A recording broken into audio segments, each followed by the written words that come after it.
और खास रिपोर्ट की शुरुआत करेंगे खास खबर के साथ। ड्रोन पर नजर रखने, घुसपैठ रोकने का नया प्लान। सेना में आर्टिफिशियल इंटेलिजेंस, सीमा को मजबूत करने के लिए आर्टिफिशियल इंटेलिजेंस की मदद ली जाएगी। सुरक्षा व्यवस्था को बढ़ाने के लिए आर्टिफिशियल इंटेलिजेंस की मदद सेना को किया जा रहा है मॉडर्न तरीके से तैयार। तो बेहद अहम खबर इस वक्त की। ड्रोन पर नजर रखने, साथ ही किसी तरह की घुसपैठ को रोकने के लिए सेना में आर्टिफिशियल इंटेलिजेंस को मजबूत किया जा रहा है, मदद ली जा रही है। सुरक्षा व्यवस्था को बढ़ाने के लिए आर्टिफिशियल इंटेलिजेंस की ये मदद जो है वो ली जा रही है और सेना को मॉडर्न तरीके से तैयार किया जा रहा है। तो हमारी सेना हर तरह से सक्षम है, इसी का ये सबूत है कि किस तरह से आर्टिफिशियल इंटेलिजेंस की अब मदद ली जाएगी। हमारे साथ मौजूद हैं इस वक्त हमारे सहयोगी शंकर आनंद। शंकर, बेहद अच्छी ये खबर है, आपसे डिटेल्स चाहेंगे इस पर।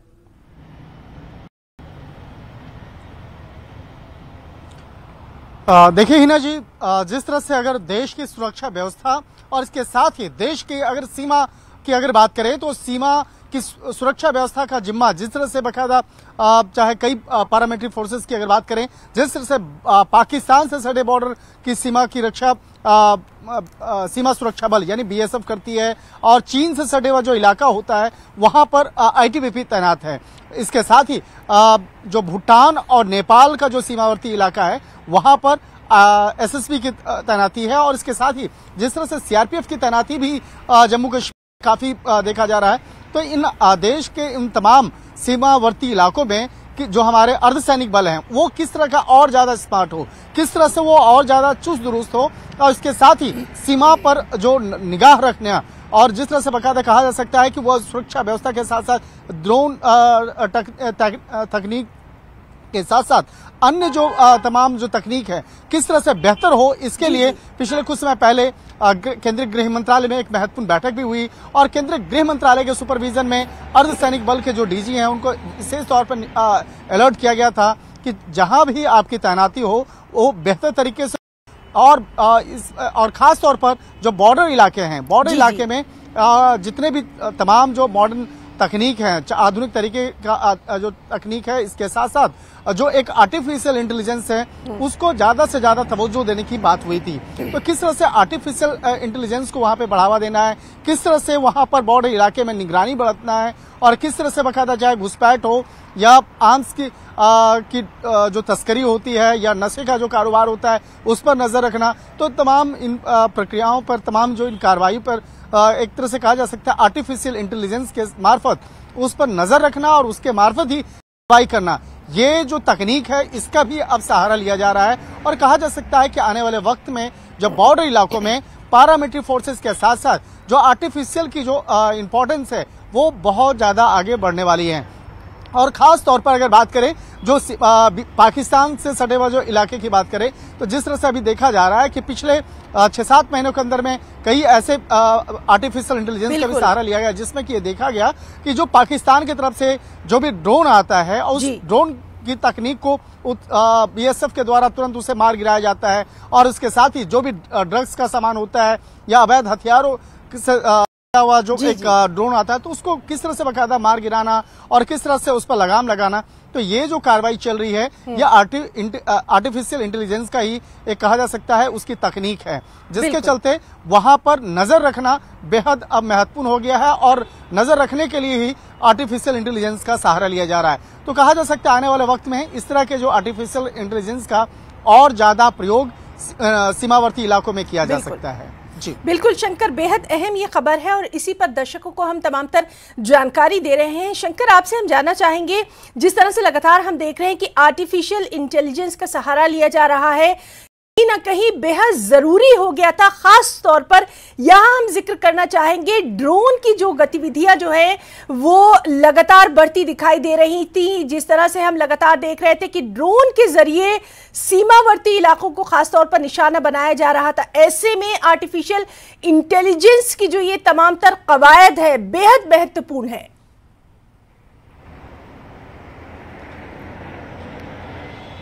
देखिए, अगर बात करें जिस तरह से आर्टिफिशियल इंटेलिजेंस की बात करें या ड्रोन को मार गिराने का जो तकनीक है, तो बीएसएफ के पास बहुत बेहतर और शानदार कहा जा सकता है।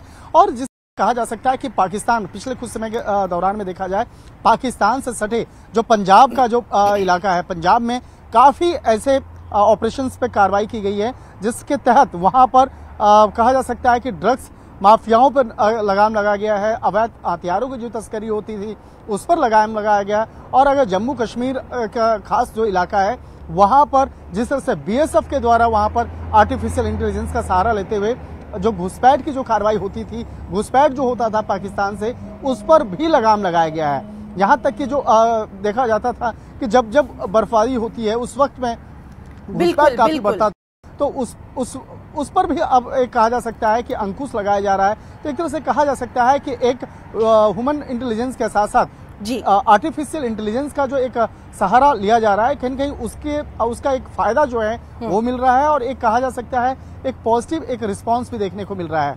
और खास तौर पर अगर बात करें चीन से सीमावर्ती इलाकों की अगर बात करें, चाहे नॉर्थ ईस्ट का हो या उत्तराखंड की बात करें या लद्दाख के इलाके की बात करें, तो जो चीन वाला जो इलाका है, जो सीमावर्ती इलाका है, वहां पर आईटीबीपी की तैनाती होती है। तो आईटीबीपी को अभी काफी ऐसे आर्टिफिशियल इंटेलिजेंस से तकनीक उपकरणों को वहां पर गया है और लगाया गया है, जिससे कि उस इलाके में जो पेट्रोलिंग है वो और बेहतर हो सके। इसके साथ ही जो भारत का जो अपना इलाका है, भारत अपने तमाम जो सीमावर्ती इलाके जो हैं वहां पर किस तरह से पेट्रोलिंग बेहतर कर सके और किस तरह से अपने इलाके के अंदर में वहां पे तमाम इलाकों पर नजर रख सके कि कोई भी चाहे चीनी जो है, चीनी सेना भारतीय सेना एरिया में ना आ सके, तो उस पर भी नजर रखी जाती है। बिल्कुल, तो बहुत ही महत्वपूर्ण ये कवायद है, ये की जा रही है और लगातार इससे जुड़ी तमाम खबरों पर नजर बनी हुई है। शंकर आनंद, आपका बहुत बहुत यहाँ पर शुक्रिया अदा करना चाहेंगे बेहद अहम जानकारी हमारे दर्शकों को देने के लिए। तो ये थे हमारे साथी दिल्ली से शंकर आनंद, जो कि इस अहम मामले पर बेहद महत्वपूर्ण जानकारी दे रहे थे। एक और अहम खबर, एडीजीपी जम्मू मुकेश सिंह का कहना है कि पाकिस्तान लगातार भारत में हथियारों, आईईडी, ग्रेनेड भेजने की कोशिश कर रहा है, लेकिन पुलिस पाकिस्तान की हर कोशिश को नाकाम बना रही है। उन्होंने कहा कि पाकिस्तान में रची जाने वाली हर साजिश पर कड़ी नजर रखी जा रही है। एडीजीपी का कहना है कि पाकिस्तान की हर साजिश को सेना नाकाम करेगी। कोशिश पाकिस्तान की तरफ से लगातार हो रही है कि वेपन्स को भेजा जाए, भेजा जाए, ग्रेनेड्स भेजे जाए, लेकिन मैं आपको ये बताना चाहता हूँ कि इसमें ज़्यादातर जो पार से कोशिश की जाती है उसको हमने काबू कर लिया है। और भी कहीं चूक रह गई है तो उसको भी दूर करने की कोशिश करेंगे। पार से मैं आपको यकीन दिलाना चाहता हूँ जो भी साजिश हो रही है उसको हम पूरी तरह से नाकाम कर देंगे। क्या लगता है सर, आतंकवादी घुसपैठ करने की फिराक में है अभी अंतर्राष्ट्रीय सीमा से? जिस तरह से आपने देखा है पिछले 2-3 साल में कई घुसपैठ की कोशिशें हुई हैं, कोशिश इनकी तरफ से होती रहती है। हमारा काम है कि इनकी कोशिशों को विफल करना, वो हम कर देंगे।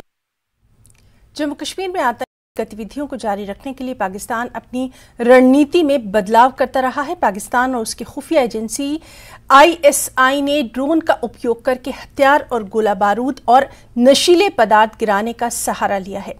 पाकिस्तान जम्मू कश्मीर में विध्वंसक गतिविधियों को जारी रखने के लिए ड्रोन तकनीक का उपयोग क्यों कर रहा है और इन्हें कैसे रोका जा सकता है?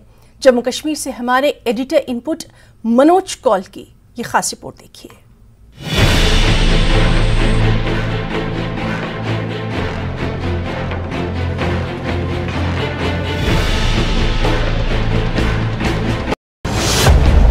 अपनी हरकतों से बाज नहीं आ रहा पाकिस्तान।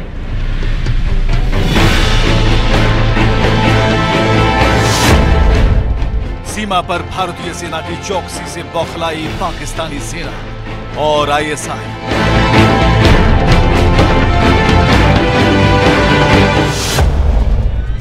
ड्रोन के जरिए हथियारों और गोला बारूद की तस्करी कर रहा पाकिस्तान।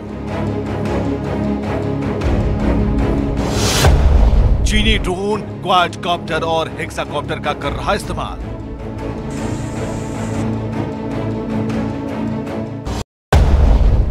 पांच से 10 किलोमीटर भारतीय सीमा के अंदर हथियार गिरा रहा पाकिस्तान। पाक के नापाक मंसूबों को भारतीय सेना फिर करेगी नाकाम।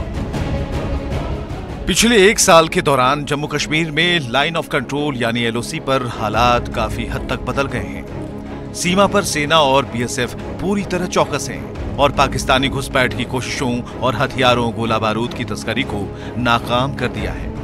यही कारण है कि इससे पाकिस्तानी सेना और आईएसआई बौखला गई है।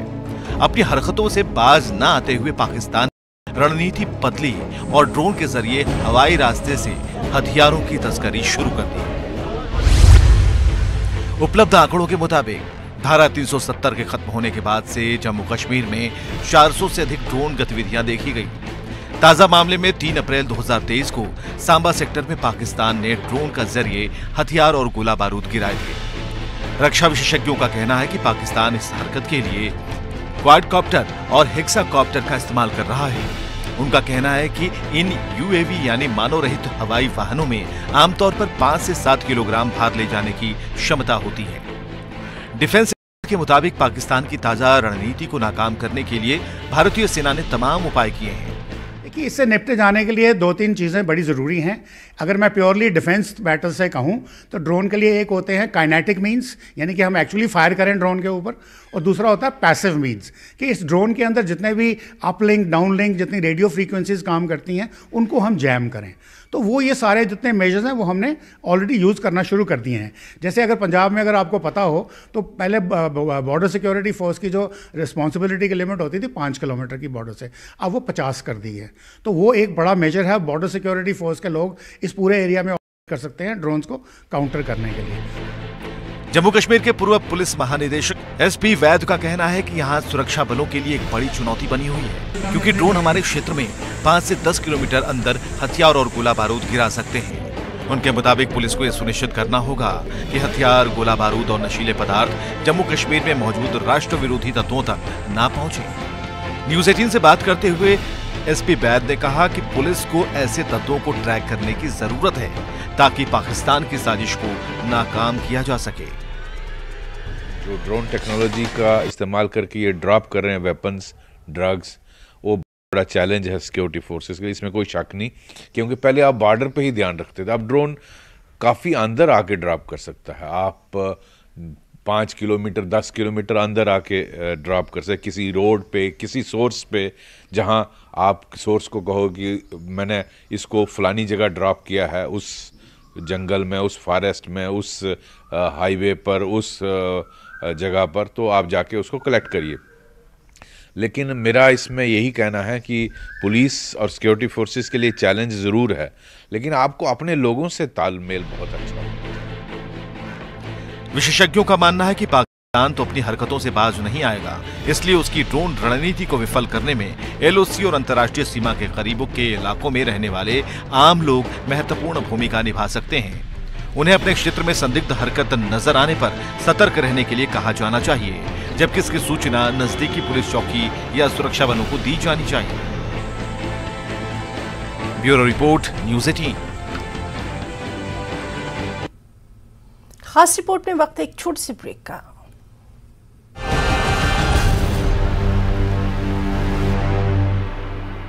News 18 network.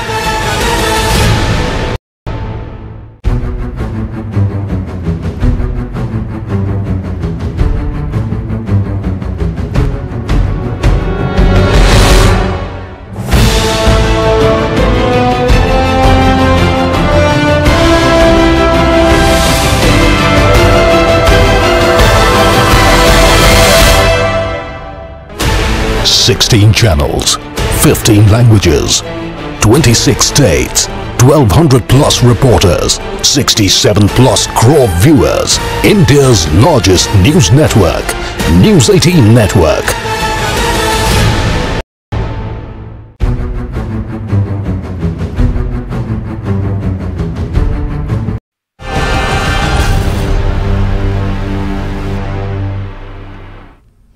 और ब्रेक के बाद खास रिपोर्ट में खबरों को आगे बढ़ाएंगे।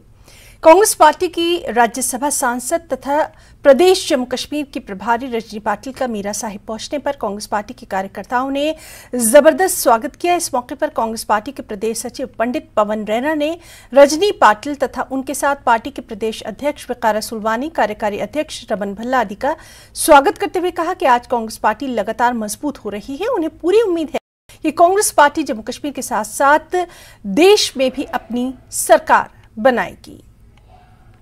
जरूरी है कांग्रेस को मजबूत करना, क्योंकि मनमोहन सिंह जी ने आपको रेफ्यूजियों को 30 लाख रुपए देने की कमिटमेंट की थी और वो 5.5 लाख देने के बाद कोई बात नहीं करते कि जहां रेफ्यूजियों को प्रॉपर हक मिले। ये सोनिया जी गांधी जी के इंटरवेंशन के बाद, मनमोहन सिंह जी के बाद वो पैकेज बनाया, जितने बॉर्डर बैरियर के रेफ्यूजी हैं महसूस करते हैं अगर कांग्रेस की सरकार आएगी, मनमोहन सिंह जी का वो पैकेज जमीनी स्तर पर लागू होगा और रेफ्यूजियों को 30 लाख रुपया मिल जाएगा। जो आज अगर देश की आप देखेंगे तो दिन ब दिन ग्राफ कम होना चाहिए, गरीबी कम होनी चाहिए, लेकिन आज के इस दौर में भी हिंदुस्तान की गरीबी की रेखा जो है वो बढ़ रही है। एक हंगर इंडेक्स निकलता है जो इंटरनेशनल एक ऑर्गेनाइजेशन की सबसे ज्यादा भूखमरी किस कंट्री में, महंगाई आसमान छू रही है।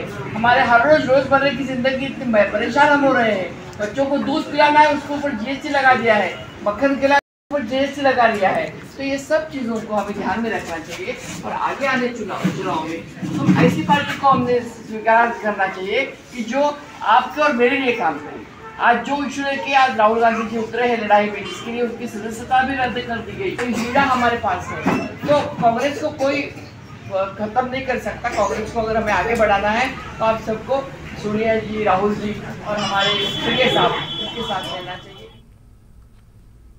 श्रीनगर के नवाबाग में बागवानपुरा के निवासियों ने खेल के मैदान का काम फिर से शुरू करने की मांग की है। निवासियों का आरोप है कि भू माफियाओं द्वारा चेरीपाल बाजार से सटे खेल के मैदान के निर्माण को रोकने का प्रयास किया जा रहा है। स्थानीय लोगों ने कहा कि खेल के मैदान पर कई बार काम फिर से शुरू करवाया गया, उस पर करोड़ों रुपए भी खर्च किए गए, लेकिन मैदान नहीं बनाया जा सका। उन्होंने संबंधित अधिकारियों से खेल के मैदान पर काम फिर से शुरू करने की मांग की है।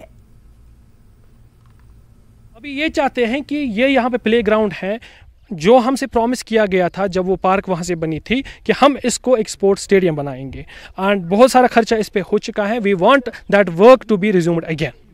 ठीक है, जो कोई भी इस पे स्टे ला रहा है, या तो उनको हमारे सामने लाओ, let us discuss face to face, media के सामने हम उनके कि आप कौन सी पोल्यूशन इसमें बता देंगे। क्या बुलवाड़ में इतने होटल्स हैं, फिर उनको भी हटा दो, उनसे भी इतनी पोल्यूशन होती है।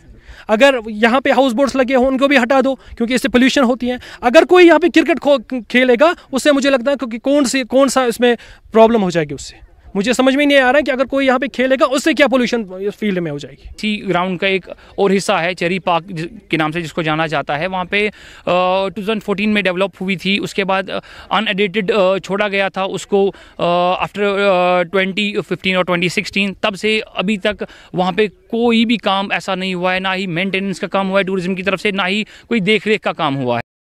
अब वो चेरी पार्क एक ड्रग अब्यूज़ में तब्दील हुआ है। वहाँ पे ड्रगिस्ट होते हैं, कई बार हमें पुलिस को अप्रोच करना पड़ता है कि आप आइए, वो आते हैं, छापा मार लेते हैं, कभी पकड़े भी जाते हैं।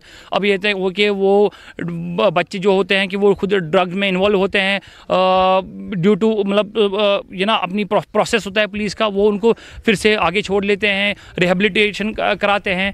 तो हम उसमें भी चाहते हैं कि उस पर भी एटलीस्ट नज़र गुजर टूरिज़्म की होनी चाहिए। इंद्रकूट सुंबल सोनवारी के PMAY लाभार्थियों के एक समूह ने आज नगर समिति सुंबल के खिलाफ निर्माण कार्य में बाधा उत्पन्न करने का आरोप लगाते हुए विरोध प्रदर्शन किया। प्रदर्शनकारियों ने कहा कि नगर पालिका समिति सुंबल के अधिकारी एक विशेष PMAY लाभार्थी से भवन निर्माण की अनुमति मांग रहे हैं, जबकि अन्य 700 लाभार्थियों से ऐसी कोई अनुमति नहीं मांगी गई थी।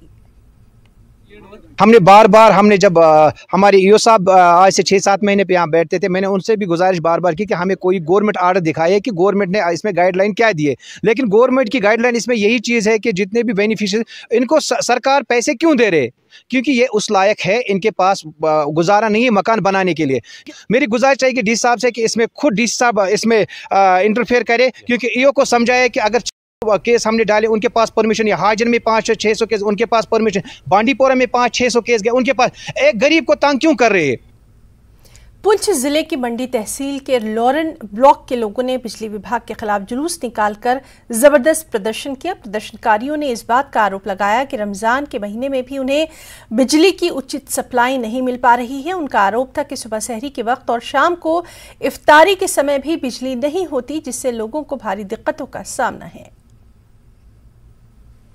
आज हमने जो है लोरन ब्लॉक की जो है एक हमने प्रोटेस्ट रखा था, उसमें ख़ास तौर पे जो है हमारी मंडी ब्लॉक की भी 3 पंचायत आई की हैं, वो भी बिजली के साथ जो है मुंसलिक हैं रजिस्ट्रेशन के साथ। उसी हवाले से हमने सर्दियों के मौसम में भी बिजली का जो है शेड्यूल रहा हमारे साथ, और आवाम ने हमें ख़ास तौर पे जो इस माह सयाम की अगर मैं बात करूं, काफ़ी तंग किया लोगों ने कि भाई शाम के टाइम बिजली नहीं होती, सहरी के टाइम बिजली नहीं होती, और बिला वजह जो है नॉन ऑथोराइज जो है लाइट काट दी जाती है। अगर हम फ़ोन करते हैं महकमा को, वो कहते हैं फ़ाल्ट है। अब जब हम एक्शन को फ़ोन करते हैं, फ़ोन उठाते नहीं हैं। तो उस हिसाब से हमने आज जो है एक पुरअमन एहतजाज रखा था, जिसमें हमारे लोरन के तमाम PRIs और हम अड़ाई के भी 3 सरपंच थे वहाँ पर। हमने एक मेमोरेंडम जो है तहसीलदार नायब तहसीलदार लोरन को हमने जो है और हमने अल्टीमेटम दिया तहसील इंतज़ामिया को और ज़िला इंतज़ामिया को कि चंद रोज़ के अंदर अगर ये बिजली का बहरान यही रहा तो आने वाले दिनों में जो है काफ़ी लोग जो है सड़कों पर उतरेंगे। उसकी ज़िला इंतज़ामिया तहसील इंतज़ामिया ज़िम्मेदार होगी। मैं सरकार से अपील करना चाहूँगा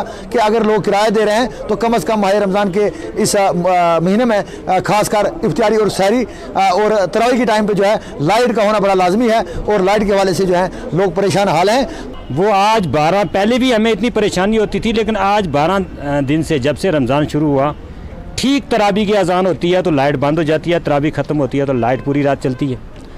और सहरी 3-3:30 बजे जो 3:30 बजे लोग उठते हैं तो लाइट बंद हो जाती है। 5 बजे अजान होती है, सहरी ख़त्म होती है, लाइट आ जाती है।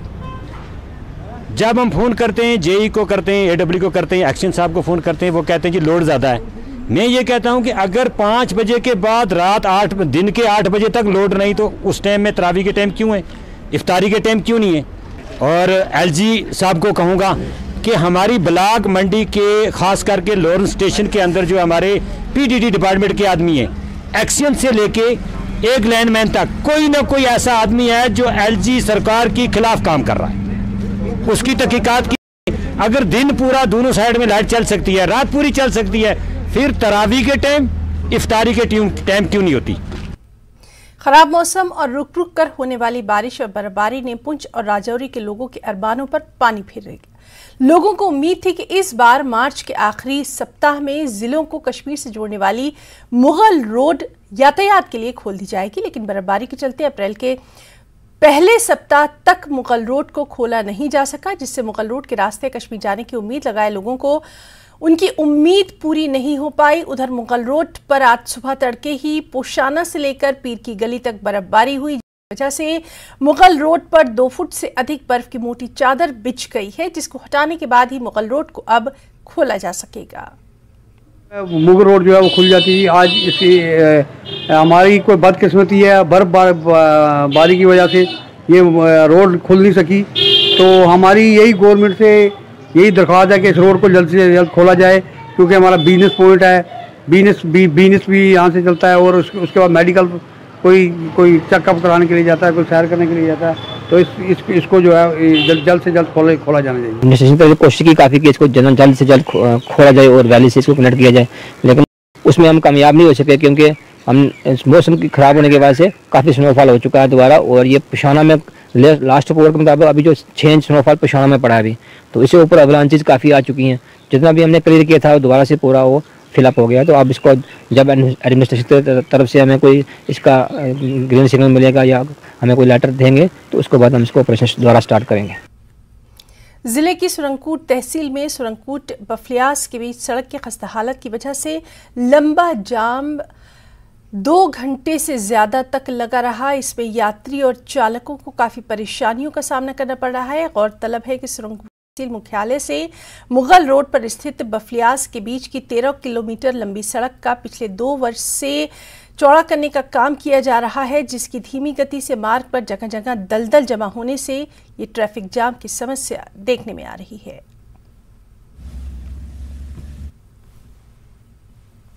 तो खास रिपोर्ट में आज के लिए फिलहाल इतना ही। नमस्कार।